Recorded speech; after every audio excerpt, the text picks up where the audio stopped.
بسم اللہ الرحمن الرحیم۔ رسول پاک صلی اللہ علیہ وسلم کی صحیح بخاری کی حدیث ہے۔ مجھ سے ابو عامر رضی اللہ تعالیٰ عنہ یا ابو مالک اشعری رضی اللہ تعالیٰ عنہ نے بیان کیا، اللہ کی قسم انہوں نے جھوٹ نہیں بیان کیا کہ انہوں نے نبی کریم صلی اللہ علیہ وسلم سے سنا۔ ان حضرت صلی اللہ علیہ وسلم نے فرمایا کہ میری امت میں ایسے برے لوگ پیدا ہو جائیں گے جو زناکاری، ریشم کا پہننا، شراب پینا اور گانے بجانے کو حلال بنائیں گے، اور کچھ متکبر قسم کے لوگ پہاڑ کی چوٹی پر اپنے بنگلوں میں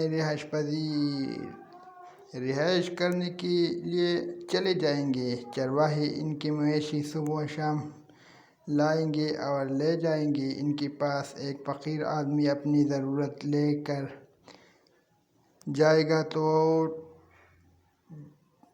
ڈالنے کے لیے اسے